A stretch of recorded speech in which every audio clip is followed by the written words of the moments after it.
Welcome back to Texas Rangers with the Boys. We are the Boys, your daily Texas Rangers podcast by a couple of pro wrestlers who love Rangers baseball. And hey, we want to thank you for making us the first listen of your day.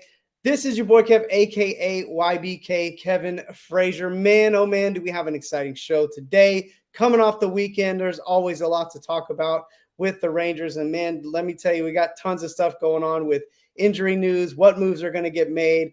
AL West is heating up, lots of drama going on in the division. And then we got 3 box scores from a huge road series against the Kansas City Royals. So lots to talk about. Before we get started, let me tell you where to find me on social media. That's Kevin Lee Frazier. That's Frazier. You can also find Texas Rangers with the Boys on social media, TX Rangers WTV. Don't forget to check out the website, TexasRangersWithTheBoys.com. All one word. And before I turn it over to my co-host, don't forget to check us out on the CTH network here on YouTube at Chilltown Hoops. A lot of new fans, a lot of new faces. Thank you guys for bearing with us. And, hopefully we've converted a few Texas Rangers fans. Well, I'm going to turn it over to my co-host, as always, the 300-pound manimal, a.k.a. Bull. I saved it for you today. I didn't tell him who the 2023 World Series champs were. Oh, it's the Texas Rangers. Yeah, no, every day until at least October 31st or so, it's gonna be Texas. Even when they're eliminated, it's still Texas until someone else wins. But that elimination hasn't happened yet. No, Rangers are playing pretty good ball right now. They're a couple of games over 500 now, and they've put together 3 series wins in a row, which after playing some meh baseball for a while, 3 wins in a row feels pretty good, or 3 series wins in a row feels pretty good. They haven't quite went on any of those big winning streaks or won a handful of games in a row just yet, but you kind of feel like it's coming. Sunday's game, that was it could have been a real disappointment. There were parts of it that were, but at the end of things, John Gray just continues to be so strong on the hill for them. They got a couple of runs late, and they managed to get out of Kauffman Stadium with a series W against a pretty good upstart young Royals team. They got to Michael Walker pretty good, but the other starting pitching was pretty good. And, we were probably thinking going into today that with a kid with a 6 ERA at AAA that they were going to have their way with him. But once he kind of figured things out there after the first inning, he was good. So lots of good young players up there in Kansas City, and they got a nice mix of some veterans up there. And I love Pasquatch.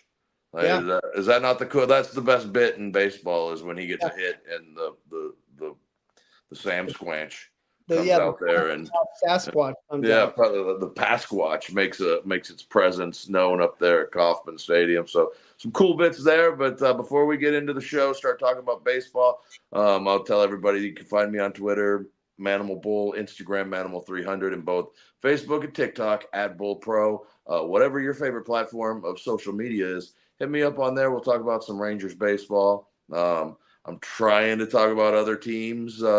It's not as easy as I thought it would be, but I'm trying. If you don't get a response back about a different team, maybe I didn't have anything nice to say, and my mom always taught me just to keep my mouth shut if I don't have nothing nice to say. So, so find me out there on the social medias. Real quick before we start the show, got to pay a couple of bills, so we're going to remind you that Friday, May 24th, at the Southside Preservation Hall in Fort Worth, Texas, just on the south side of Interstate Highway 30, over there by the John Peter Smith Hospital. Matt Warpro will be back with Slam and Destroy 2. It's going to be a big show. We can't wait for everybody to join us out there and have a big time with Matt Warpro. We're going to have the wrestling inside, but out back we're going to have Big Dog's Hot Dogs. What's the smash burger? I can't think of the Kelly's Onion Burgers. Kelly's Onion Burgers. I don't know why they were escaping my mind today, but Kelly's Onion Burgers. a kind of a big deal around the area. He's a musician and stuff, so he does his music stuff and makes some of the best smash burgers in town by trade, and then kind of a big musician around town. So Kelly, he's a cool dude. He'll be there. Big Dogs guys will be out there. Gotta have hamburgers and hot dogs out back. Why wouldn't you? It's Memorial Day weekend. So we're going to have hamburgers, hot dogs inside. It's Memorial Day weekend, bro. You got to have some beer. So Martin House Brewing, they're going to be inside. They're not selling beer. We're not selling beer. No. You show up, you prove that you're 21 years of age or older, and we will give you some beer. And if you want to take that money that you saved on beer, head right over to the Starry's Ice Cream Lady and get you some of that ice cream, because that right there is the best ice cream in Dallas-Fort Worth, and you can get it Friday, May 24th at the Southside Preservation Hall in Fort Worth, Texas, with Matt War Pro, Slam and Destroy 2. Man, heck of a promo for a heck of a wrestling company that puts on one heck of a show. Well, speaking of a heck of a show, the American League West really has gotten it's pretty tight all of a sudden, and it's funny we've kind of, the Rangers and the Mariners have become been front runners really since day one. Rangers especially, Mariners kind of fought their way into that spot. But the Oakland Athletics, if you'd have told anybody that they'd be fighting it out for, honestly, like 2.5 games out of the division, I don't think anybody would have believed you if they'd have told you that Oakland and the Angels are fighting it out for last place. They'd have thought you meant Houston. Yeah, Houston. You mean Oakland and the Angels are fighting it out for last place. But instead, no, it's Houston and the Angels fighting it out for last place. A lot of drama going on. Lots of injuries. Yeah, lots of injuries. About the Oakland team. They're fun.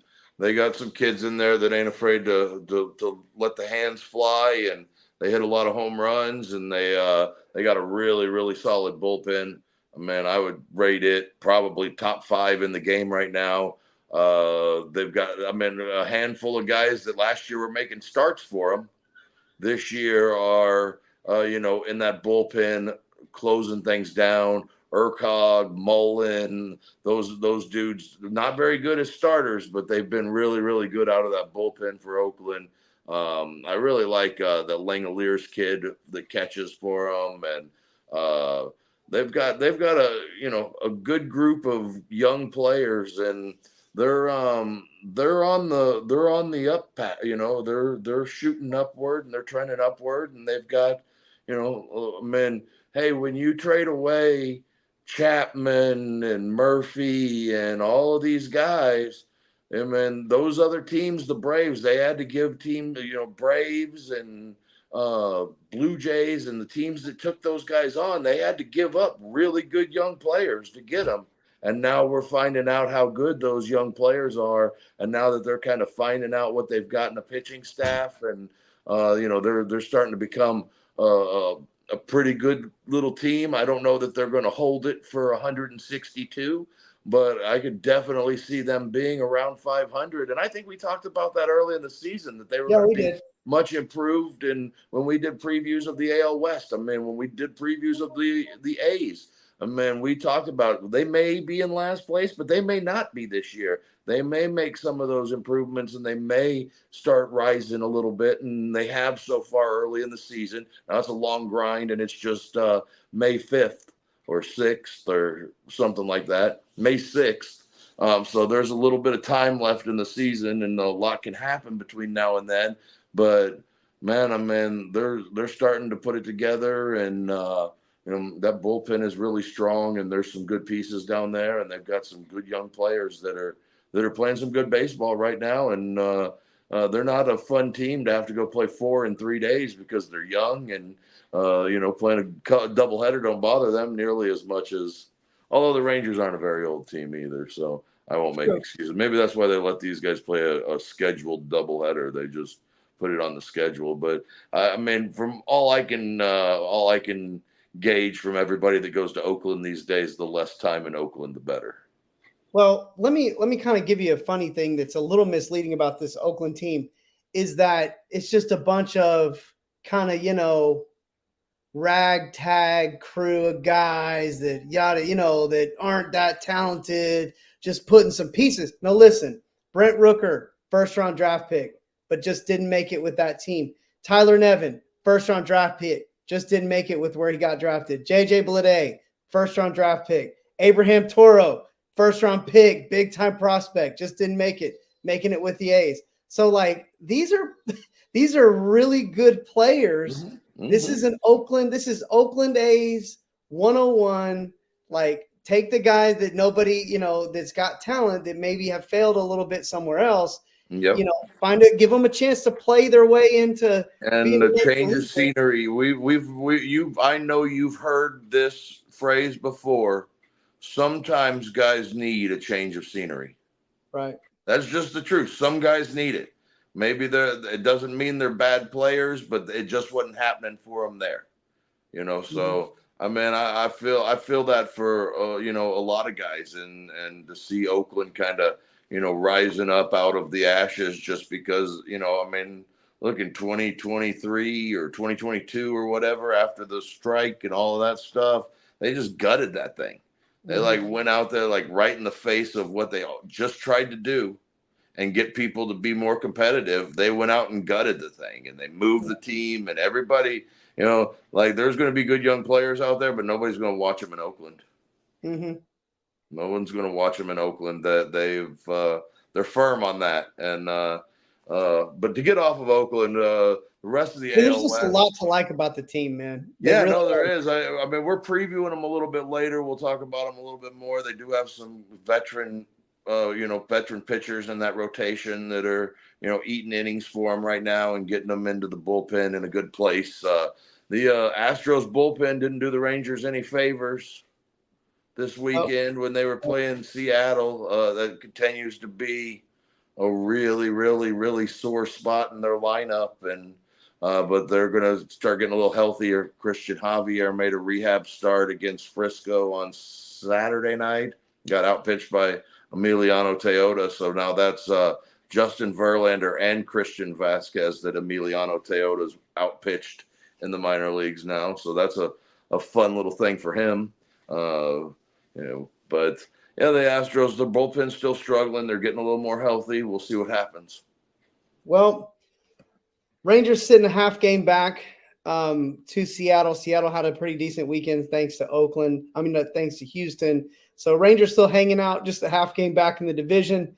Let's go ahead and jump into our Rangers kind of news. I think the big one, no one wanted to see. Well, there's two. I think it's kind of two because I don't know if we've gotten both of these stories out yet. But we know that Nate Eovaldi's gone to the 15-day, so that's unfortunate. And then now Wyatt we talked about him leaving. Yeah. Now Wyatt Langford also on the 15-day. So we got some moves. There's going to be some. We already know one move this guy made. Yeri was up with the club in Kansas City. I imagine Tuesday he'll be optioned back down because they'll need starter help on Tuesday. And I would think that Jack Leiter is the first guy in line to get that spot start. He's continued to, he had another good outing last week in Albuquerque. He did give up a couple of home runs, but it's Albuquerque. It's 7,000 feet in the air. So you're bound to give up some home runs, but he'd probably be first in line to make that start. Maybe possibly Owen White, because both of those guys are on the 40-man roster. So there's a couple of options there. But I would imagine that Yeri will be optioned. You didn't see him this weekend. Luckily, the Rangers were in a spot where they didn't really need him. I don't know. He might have pitched Saturday night. Did he? I can't remember. I thought Jonathan Hernandez closed that thing out. They're trying to get John Hernandez as many innings as possible. I think Hernandez was the guy that closed out the game on Saturday night. Yeah. I think they're trying to get him. Sorry. Yeah, they want to get Hernandez as much confidence as possible. But then with Wyatt Langford, we haven't heard a coinciding move just yet. 3 internal candidates would be Huff Ornelas, and Dustin Harris. Yep. Those are probably the three guys that if you see anybody come up, those would be the three guys that would come up. I'm kind of thinking it might be Dustin Harris. Could be Sam Huff. Sam Huff had a big week in Round Rock this week out in Albuquerque. 3 or 4 home runs. Big week for Huff. So it might be him. Ornelas is having a good season so far in Round Rock. Dustin Harris he's been okay. Not as much pop as I was hoping that he would produce, but that's okay. He's still young. It could still come. It's not like it's the end of the world. But yeah, we'll see probably one of those guys. And if it's Dustin Harris, we'll probably get a chance to see him make his major league debut at some point this year, this week. So good for him if it's him. But we'll see. We'll know more tomorrow morning when we put the show out as they move into the second game of a 4-game set. Yeah, I mean, any person you think's got more of an edge than another. I know we had said off air that both Harris and Huff sat a game, possibly just a day off. They were. Neither of them were in the lineup last night for Albuquerque, and they had a 5:05 start, so it was a little bit later after they would have known that Wyatt Langford is going to the IL. Yeah, I mean, both of them are having they're pretty much having almost the same same kind of season right now. The only difference would be Huff slugging a little bit more and Harris with a little more, speed on the base paths with, 7 stolen bases. Huff, both of them are hovering around the 260, 345, 350. And then, like you said, Huff slugging a little bit more and then Harris a little more on the base paths. The Rangers have a lot of options to do whatever the heck they want to do, to be perfectly honest. It's going to be 3 or 4 weeks. With Langford, he's got a hamstring strain, so it's going to be 3 or 4 weeks for sure. Well, and I think the reason Huff makes sense is because Langford is a DH, so it gives you the DH kind of player. Huff would be a nice slide in for a DH. Yeah, and he's really earned at bats at Round Rock this year. Right, and then if you're looking for the outfield, then Harris is the obvious option in that regard. So it kind of just depends on what the Rangers are looking to do. Because Jankowski has been fantastic as an extra outfield option. So no one hates him as the 4th outfielder with the outfield as it is right now. So again, in that scenario, and again, you've also got emergency outfielder in Zeke Duran. So I think and this is one of those reasons. Remember when we talked about all off season, the buzz was trade Zeke Duran, trade Leody Taveras, trade these guys that may or may not have a spot on the club. Well, they have spots on the club. You know what I'm saying?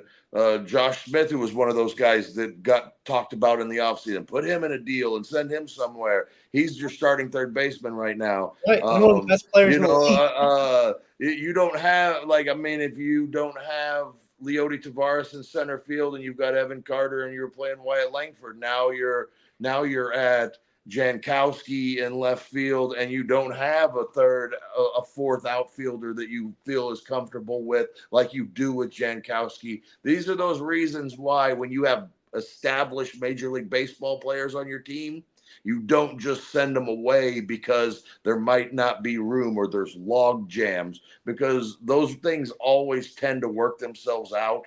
And then at the end of the season, when you got a bunch of guys healthy and they're all playing well, that's just a benefit. That's just a good, that's what you want. And it never hurts to have 30 or 35 or 40 guys on your 40-man roster that are all major leaguers. Yeah, and it gives you options too, especially with, with the double headers coming up and, just the way the game plays. We had a 17 game in a row stretch. Depth is extremely important. Batting splits and matchups, the game has evolved into that so much to the point now where it's like, the more options I think you have, the better. And I think, I like any of it. Like whatever they choose, I think is going to be fine. And I'd still, even if we don't see Dustin Harris now, it still wouldn't shock me that Dustin Harris makes his MLB debut at some point this year. If he keeps playing at the level, the level he's at or a little better. I think I wouldn't be shocked that if all these guys on the 40-man roster that are at AAA with the exception of maybe Corniel. I mean, everybody else besides, I mean, you take him off of there, and all the 39 other guys could all play for the Texas Rangers, I think, right now. Man, it's not like last year where you've got Wynn and they had so many guys. I can't even think of their names, but Otto and Howard and guys that weren't going to help the Texas Rangers at all that season and didn't, and were gone in a short order when they got healthy. All of those guys, Taylor Hearn, none of those guys were, AJ Alexi is pitching in Double-A right now. I mean, that's where those guys are now. This year, it's not like that. I mean, even the kid that they just put on the 40-man roster that they got from the Mets, he could pitch in the big leagues. I mean, he's going to pitch for Round Rock for a little bit, but I mean, I would expect that he's going to be an option at some point for Bochy when he has a move like this to make. If someone goes down, because I mean, it probably ain't done. I mean, guys get hurt. That's the way it goes. I mean, it does go that way, man. They have managed very well so far, and I mean, that's just part of having a guy like Bochy in your dugout that can consistently, work through these things and keep the team competitive. And we saw that. We've seen that with good managers that the Rangers have had in the past, whether it be, Ron Washington or Jeff Bannister did that in 17 or 17, I think it was. I mean, they weren't a very good team, but he kept them competitive and in the thing the whole season, even though they weren't a playoff team that year. But, they were competitive all the way up until the last week of the season. Yeah. We feel very confident with Bruce Bochy. More injury news. Now, Max Scherzer is kind of in a little bit of a holding pattern. Yeah, he didn't make a start over the weekend for either Round Rock or Frisco. We'll see if that changes this week. No rush, really. I mean, honestly, I know that sounds weird when you're talking about having a Hall of Fame guy, but this is a guy that we weren't expecting to have back in May at all. Mm-mm. So if we're just a little bit slower, hopefully this doesn't linger and turn into something bigger. I think that's the biggest issue. I mean, everybody seems to be pretty optimistic right now that it's not going to, but we'll just see. But having Eovaldi go down for maybe 4 weeks or so, it'd be nice to get Scherzer on the mend and start heading this way back. Yeah. The optimism stays pretty high because Dane Dunning has had coming off a really nice start.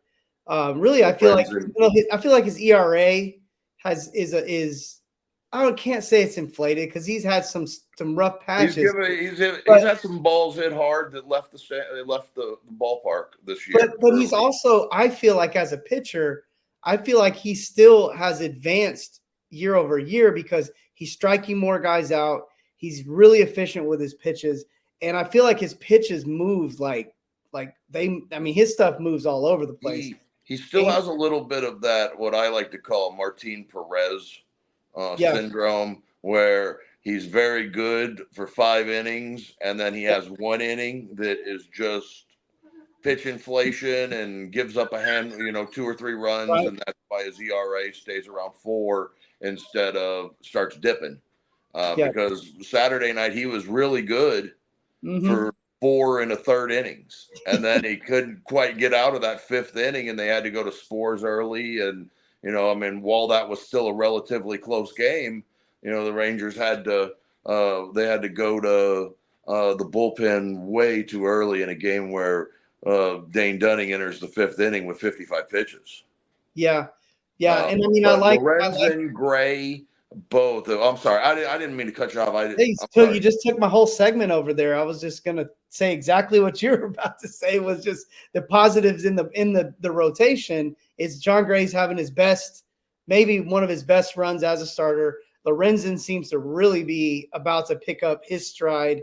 Like I said, Dunning, Heaney has pitched extremely well for Last him. two outings have For both him, been he's good. been really good. So, and again, you just look, man. This is my take. This is a Kev take. Deal with it, whatever.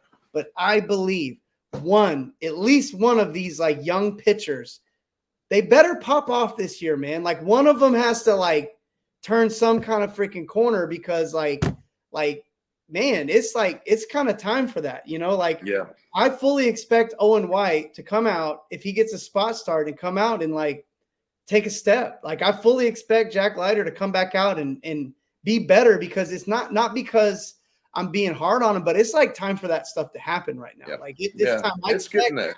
Cole Winn to keep making progress going forward because I don't want one hiccup for Cole Winn to turn into a steady downhill slide. No, these guys need to step up and play well too, because it's going to be part of what this team needs, not just this year, but for this thing. We can't just continue to go out and drop millions, dozens of millions of dollars on starting pitchers, veterans, because we don't develop. So these guys, some of these guys need to have a step up this year. I want to see it happen. And I'm believing that it's going to happen with at least one of these guys. So, well, when we're talking about young guys, we're talking about the farm. The farm. And that just leads you right in to what we do in our spare time. Yeah, so we have our exclusive content. It's called Down on the Farm with the Boys, where we cover all things Rangers minor league. Now, it is your one-stop shop. Helps you make us. That was pretty good. Your one-stop shop for all things Rangers, organization-wide. What we'll do is we give you the top 10 players of the week, and then we kind of give you the rundown of how they play. But as we kind of stop around the different parts of the minors, we also tell you about how that team's been doing, what's been going on with the team, and really like what you can expect from these guys. Because I think one of the things that we always want to know is when, like when is this guy going to be ready? When is he going to be a call-up, and I think ultimately, when you listen to the show, you kind of get more of a vibe of like, well, he's got to get on the 40-man roster first, and he's got to get to this level first. And then when he does that, he's got to do this. And so you kind of get to go step by step with these guys, and it gives you a better idea of when they're going to be coming and where they're at and where they should be in their development, so on and so forth, and why the Rangers have such a highly touted minor league system as of right now. So go to our website, TexasRangersWithTheBoys.com. One word. Or you can go to our Spotify page and subscribe there. Or you can do our video subscription, which there are 3 different levels here on the CTH network at Chilltown Hoops. And on that 3rd level, you can actually come onto the show and join us on video here with the podcast and give us your hot takes about our Texas Rangers. So go check it out. It's just $1.99 a month. Be the best $2 a month you spend in your whatever 2024. We had a cool gimmick back in the day. $24 that you'll spend in 2024. But about to come up with a better thing than whatever that was. So the year now. But hey, let's get into these. I would say one of the most exciting weekends. And again, as the year goes on, we're going to probably say this again some other time. But probably the most exciting, if not one of the most exciting weekends of the year. Rangers going on the road to play the upstart Kansas City Royals, who have a 1 through 5 in that lineup that can hang with the best of them, and really just a solid team overall. And they play some competitive ball. So Rangers go to Kansas City on Friday night, and Rangers did what they had to do. And I'm going to turn it over to you to kind of navigate that box score. Well, I think the biggest moment of the game was Hunter Renfroe's home run. Right. It changed everything. I mean, Renfroe has not been hitting the ball at all this year, and he kind of seemed to be a thorn in the Rangers' side in the couple games that he played over the weekend. Yeah. And not making excuses because you scored 1 run. Right. But if you get through that 6th inning, there's no runs on the board. They go to Spores. You get your complement of Spores and Robertson and Yates to end the game because Michael Lorenzen was great. He was tremendous. He just gave up the one. I mean, he threw one bad pitch. I mean, he had a handful of bad pitches, but just threw the one that really got punished, and that was the difference in the game right there because that gave Kansas City an opportunity to see Cole Winn instead of Josh Spores, and Cole Winn has been great this season so far. I don't want to make it sound like but if you got the choice between Spores and Cole Winn, I'm going with Spores in a late inning situation. But it didn't happen that way. Cole Winn, he gave up his first, hit, run, all of that stuff in the major leagues. It's not going to hopefully be too much of a deterring factor for him, and that he can just get right back on the horse. And when Bochy calls his name again, he'll be right back to the pitcher that he had been for the first half or the first handful of outings that he had for the Rangers. So we'll hope that doesn't get too slick, too slippery of a slope. Urena, not his best outing of the year for the Rangers. But overall, the pitching wasn't bad. This is where Yuri pitched. Yuri pitched in the 9th that game when they were down 7-1. He gave up a hit, but had a strikeout. Nothing doing. It was also 7-1, and everybody was trying to get home too. So the hitting wise, Seager had 2 hits. You're starting to think, oh man, maybe he's going to start coming out of this thing, but I haven't seen it just yet. But overall, he did have a pretty good weekend, minus the power. But yeah, overall, just not a lot going. The Rangers did have 7 hits, but not much put together, not much pieced together. They did have a pretty good chance against Schreiber there in the 7th, but it didn't work out the way they wanted it to. Had a couple of hits. He walked a couple of guys, but it ended up nothing out of it, and the Rangers lose 7-1. I don't know if you got a whole lot to add to this thing. It was a weird Friday night sit of Jonah Heim. But other than that, yeah, no, just a weird day off placement. But we saw in the rest of the series, I guess it's no different. If they'd have set him on Sunday, he wouldn't have hit the game-tying home run so there's Bochy just being a genius again. Well, yeah, and I think Bochy, again, it goes back to him always having kind of the big picture in mind. Like, hey, look, if we're going to win the World Series, if we're going to win the whole thing, we can't put all our cards or all our eggs in the May 3rd basket. We can't put all our eggs in this basket. And honestly, if you lose because you're playing for the long haul, you aren't going to win the long haul anyway. That's what I think. That's what I think makes it brilliant. Is we're gonna have to play 178 games if we're gonna win the whole thing. So we might as well play the whole year as if that's gonna happen. That way, when it does happen, we're there. If it doesn't happen, it wouldn't have mattered one way or another. Agree. It wouldn't make a difference had we won this game or not if it doesn't happen. Yeah, and there was always last year at the end of the year, what the Rangers had won one of those games in April where they said everybody they win the division, but if they win the division, things don't go the same way in the playoffs. You just never know. You never know how things ended up, and really, I don't really want to question Bochy ever, really, because it seems like every time he does something that's like a little befuddling, you look down the road 2 days, like today, with Jonah Heim hitting in the 9th inning of a 1-run game and him scorching a homer down the line. So, I kind of stopped, second guessing him.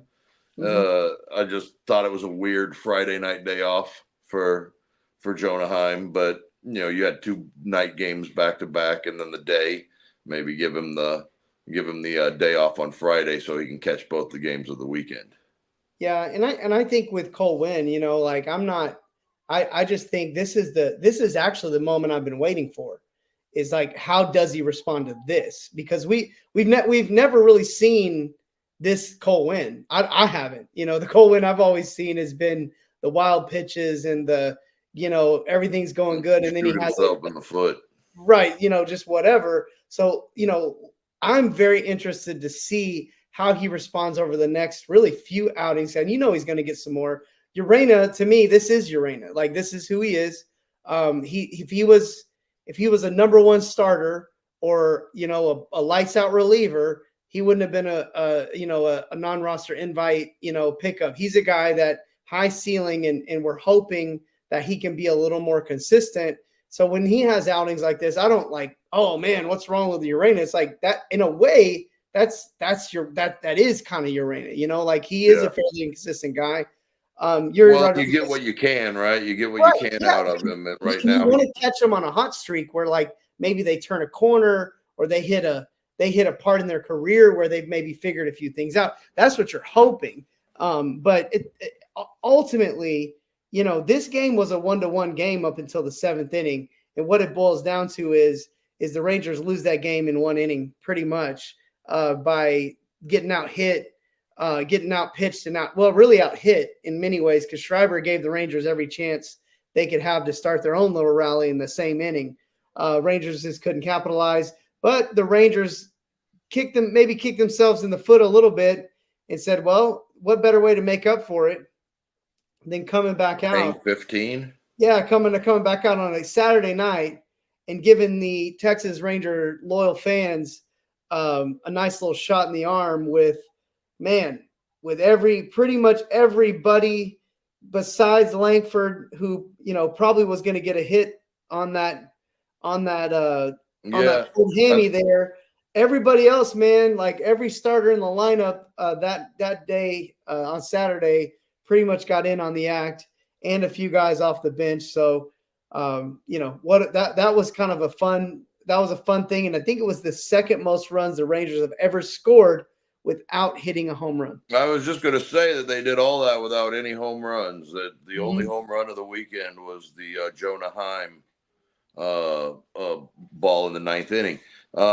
Everybody hit. Everybody looked like they were having fun. They were scoring runs. They were scoring in bunches. They had 1, 2, 3 3-run innings, and then the 5-run 9th that really capped things off. They got to Walker early. They got to him often, and he didn't last real long. The only thing that kept Dane Dunning from getting a win was not being able to get himself out of that 5th inning, and Bochy having to go to the bullpen there. But they came back and scored a couple of more runs in the 7th, and you're kind of feeling quite a bit better about things. Yeah, Dunning was really efficient, really good there in the first handful of innings, 4, I guess, and then in the 5th, just couldn't quite make the pitch to get himself out of it. It was still a close enough ball game where Bochy doesn't want to, get him in a position to where they got the tying run and on deck or something like that. And they went to Spores. Spores was able to, not Spores' best outing, but I gotta say, Jake Latz to me was kind of the guy that like this game's over for the Rangers. And it was only one battle, but it felt shaky, and then Latz came in and just stopped it. Yeah, no, I agree. I agree. And then Leclerc was good again. He's down 5.5 ERA, so we just continue to see that thing dropping. And then Hernandez gave up a run, but when you look at the run, it was like a infield ground ball, and it wasn't a whole lot to that run that scored on Hernandez. Well, they weren't getting any good contact on Hernandez. Not really anything. And this whole week with Hernandez, we've seen a lot of ground balls with that 4-seamer, which is a good sign. His slider has been elite, so it's good to see Jonathan Hernandez getting back into the form of things, and hopefully this is the version of Jonathan Hernandez that we're going to get for the season, because he's been pretty good since coming back up off from basically not getting a full spring training. That's why he was on the IL. He's out of options, and he didn't have a full spring training. Very similar to Spores last year, where they kept him around, even though it was like, what are you going to do with this guy? And well, you saw what they did with Spores in the World Series. He closed down game 5 of the championship, or what, for the championship. So, but everybody hit. Simeon, Seager, not a great day for Seager, but he did get a hit, scored a run. Duran came in to replace him. Zeke had a hit and a run, or a hit and an RBI. Nathaniel Lowe had a huge day, 4 for 6, a couple of RBIs, scored a couple of runs. Really nice day for Nate Lowe. Dallas Garcia got in on it. He had a sac fly and a single to score a run. Carter was 2 for 4 with a double and a triple, I think. Maybe just a single and a triple, but yeah, he had a single and a triple, and Josh Smith was a triple too. Yeah, Josh Smith also had a triple, and then like we said, Langford, 0 for 3. His replacement Jankowski was 1 for 2, scored a couple of runs, drove in a couple of runs. So it was like, he was just awesome. Yeah, I love to see it too, because he just seems like the most humble, down to earth kid that just loves playing baseball. And like we said, he's got so many damn kids, he just has to play as long as he can. So, any contract that he gets, I'm happy for him, and any playing time that he gets, he's always performed. I mean, there was a down the stretch last year where he kind of stopped hitting a little bit, but then the moment they needed him in the World Series, there he was again. So, I think there's a lot of love in this town for Travis Jankowski. And what did we decide his nickname was? What was it? Like something so silly. I don't remember. I literally am drawing a complete blank. It was like a Mr. Rogers. Fred. For Fred Rogers, they just call him Fred. He's got the wildest nickname in baseball. That's like, there's some good nicknames, but that one's just wild. I love it. But every time he plays, and Langford, I thought Salvi Perez was looking like a cat behind the plate to get Wyatt Langford out, and then they show it again, and Langford like holds up like 6-8 feet down the line, and I was like, oh. Okay, I thought Salvi was looking like old Gold Glove Salvi, nope. With the pass balls and the wild pitches and all that stuff.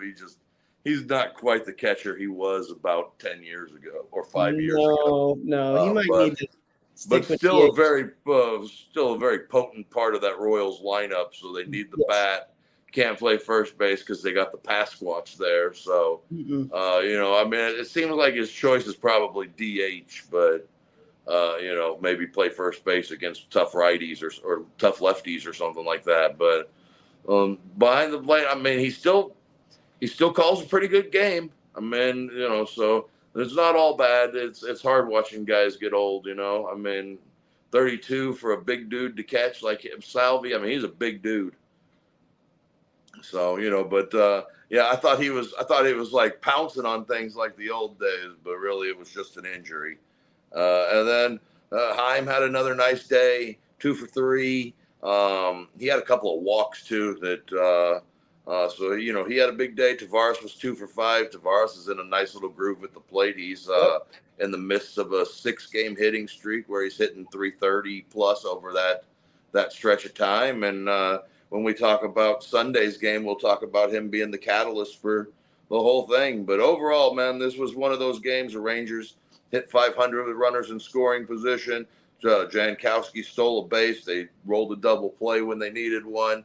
It just seemed like everything.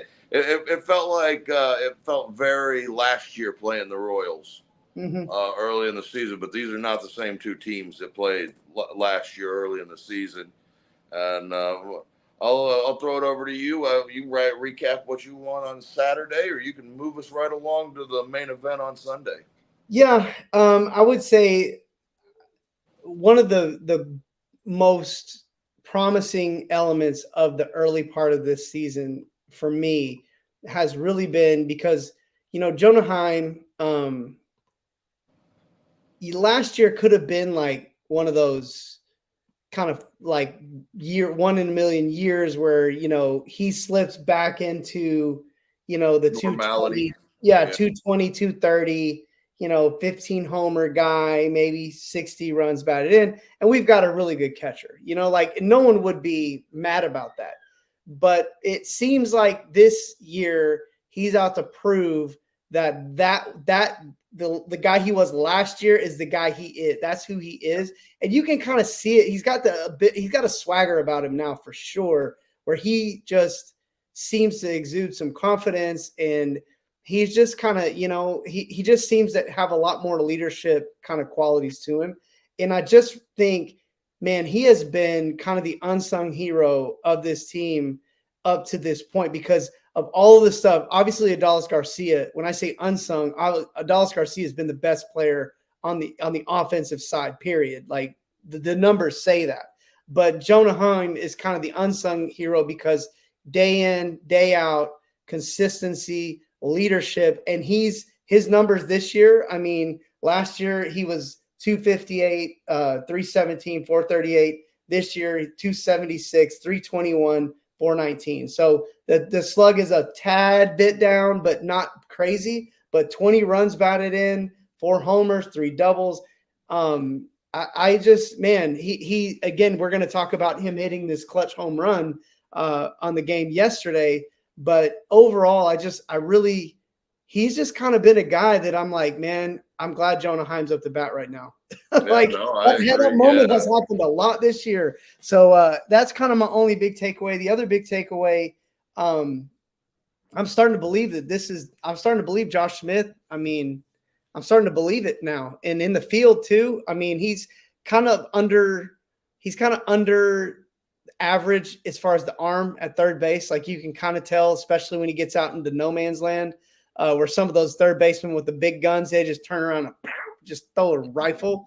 And he's kind of like having to really rush to kind of get the ball out a lot faster than normal.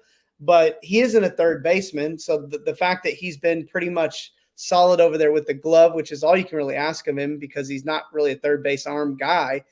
But also too, like at the plate, like I just think, man, it's just really great to see a young player, minor league guy that we need some of these guys to step up. And it's just been really good to see him step up. And I'm starting to believe it. And I'm starting to get some really positive feelings about Zeke Duran too, that he might be getting ready to turn a corner. And you just said Leody Taveras is in the middle of a hot streak right now. This is what Simeon, Seager, Adolis Garcia, Jonah Heim, that like this is what those guys need, are these role player guys to kind of step their game up and bring their game up. And that's what's going to really make this team take off, especially offensively. So I thought we kind of saw that on Sunday with the team. I mean, they were in things didn't go well for them early in the game. They thought they got that Lynch kid out there. And I mean, for all it should have been a lynching, but it wasn't. It was and it looked like it was going to be right there off the bat. He walked a couple of batters, gave up a hit, and next thing you know, the Rangers have got bases loaded, 1 out, and then he just does what every pitcher has done to the Rangers with the bases loaded and less than 2 outs this year, and that just get through it. And Josh Smith had a chance there. I think if the whole game is completely different if Josh Smith, hits something over Pasquantino's head right there, and you come up with a couple of runs, and that may have been the end for Lynch right there if it had been the case, because he was at about 40 pitches and he was getting, not lit, but it looked like the wheels were starting to come off. And once he got through that, he retired the next 10, 12 batters in a row that he faced. He gave up a Garcia single somewhere in there. But other than that, he was really good. You know what the play of the game to me was? In the bottom of the 10th, the Royals had sacrificed their DH to put Salvador Perez at first base to run for Pasquantino earlier in the game. And Bobby Witt's number comes up with a runner at second, 2 outs, and they didn't have to pitch to him because the Royals are coming off the bench with a pinch hitter to face David Robertson in the 9th inning of a 1-run ball game. So I thought that was a big moment in the game whenever the Royals sacrificed their DH there because they had a couple of run lead, and that was the guy that stole second and stole third and ended up getting stranded there by Yates. And it was probably the right move by Kansas City, but it came back and bit them there in the 10th whenever Bobby Witt, there's an open base and you don't have to throw to him. I mean, the guy comes off the bench and beats you, tip your cap, but right. Bobby Witt's been beating you all damn day. Yeah. I mean, that's a special talent, that kid. So, yeah. I mean, he had the triple, he had the double. I mean, he just does a lot out there in the, in the field. And when he walks, you're nervous because he's probably taking second and now he's in scoring position. But Bobby Witt, he's a tremendous player. The big moment for the Rangers, though, Tavares dumps that double in to lead off the 8th. Simeon punches something over to the right side to get him over to third base, and then Seager far enough, deep enough fly ball to score him. And you're thinking, okay, now you're just you get a home run here in the 9th, and you got this thing. You get a bloop and a blast, and you can win this thing. So you're starting to feel a little bit more confident after that, and Heim in the bottom of in the top of the 9th. That was a rocket. That was a line drive rocket. The ball hadn't been carrying. The ball hadn't been carrying at all this week in Kansas City with all the humidity, that big outfield that they have out there. So him getting into one, driving it to right down the right field line and hitting that foul pole. That was probably the biggest moment. I felt like today was definitely my favorite Rangers game of the season because it was so disappointing for 7 innings and the bats didn't show up after they just put up 15. But then things kind of turned around there in the 8th, 9th, and 10th. And that 10th inning wasn't just a piece of cake either. No. They needed an error there from somebody to move the runner. They had first and third. Nate Lowe came up with a big hit there. Garcia got doubled up on a ball that he didn't run out that they probably shouldn't have turned 2 on. But It is what it is. They get the run in the 10th. That run also scored by Leody Tavares. So he scored 2 runs today. He had a hit, and he's starting to work that batting average up a little bit, and he's had a pretty good stretch these last couple of games. The pitching was fabulous again. John Gray is having a monster season. He's just going out there, taking the ball, and like when they scored after that Pasquantino double that scored Bobby Witt that second time, it was like he just turned it off. There was like, he had given up base runners like in every inning through like the 4th or something like that. And then 5th, 6th, and 7th, he was like perfect. He was in and out of the dugout fast. He got through things in less than 100 pitches. He went back out with like 89 pitches, 88 pitches, something like that. So his 7th inning was real quick. He got that thing to Kirby Yates, and Kirby Yates gave him a chance to put some runs on the board to get that thing back in their favor, and it's a real luxury to be able to go to David Robertson as your closer when your closer just worked 2 innings for you to get you in the position that you're in. Yeah, I think actually that was like a perfect segue. We didn't even plan that, but I think that's the thing I wanted to talk about the most, besides obviously the Jonah Heim home run, and then the just doing what you got to do to get that run in the 9th was just a beautiful thing to watch. But the luxury of having a deep bullpen, especially since you had to use guys up to this point, and the fact that you had 2 guys that you could go to, that Yates gave you 2 really, really good innings there, and that's your closer. To have the luxury of David Robertson to come in and help close the game out, career saves or something like that. Oh man, thank you, Chris Young. That's all I can say there is thanks CY for making moves that we didn't know. We don't know. We don't know how it's going to. Thanks for citing David Robertson and Kirby Yates with half of the money that Houston gave old boy, Josh Hader. Right, not even. I mean, probably less than half. A quarter of the money that they gave him for just this year or whatever. Right. So, yeah, great moves by the Rangers to get those two veteran guys in here, and already paying huge dividends, and just the ability because last year, man, we're shaking in our boots if any of those guys go out there in both of those situations. And so to have, I'm talking about Will Smith, I'm talking about, Jose Leclerc, I'm talking about all these Trapman, like those guys go out there and you're nervous. Like these guys, man, they don't play around like that. I mean, you got a runner on third base, less than 2 outs, Salvi Perez at the plate up 3-0. Mm-hmm. And they got nothing. So that's impressive. Well, let's preview these next couple of games. We just got one because we'll be back tomorrow. We'll talk about who's going to start Tuesday, and then we'll talk about who's going to start the doubleheader on Wednesday. And if they don't have anybody scheduled, we'll just guess and have fun with it. But tomorrow, it's 8:40 Central here, local time in DFW. Heaney versus Wood. Andrew Heaney. Coming off his best start of the season. He's still 0-4, but he's got that ERA down close to 5. And then Alex Wood will be going for the A's. He's 1-2 with a 6.32 ERA. And that thing's going to be, for anybody that's not in the DFW area, this is going to be an MLB network TV game. So if you want to watch the Rangers and you don't live in the area, it's not Bally Sports or whatever, you can find it on Major League Baseball Network tomorrow.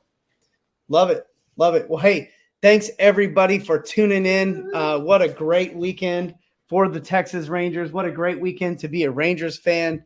Don't forget to check us out on social media, TX Rangers WTV. Don't forget to check out that website, TexasRangersWithTheBoys.com. One word. Where you can check out our exclusive content down on the farm with the boys, where we cover all things Rangers minor league. Don't forget to check us out on YouTube at the CTH Network at Chilltown Hoops. And again, big shout out to all of our farm hands who subscribe to our exclusive content down on the farm with the boys. For the 300-pound manimal, this is your boy Kev. We are Texas Rangers with the boys, signing out.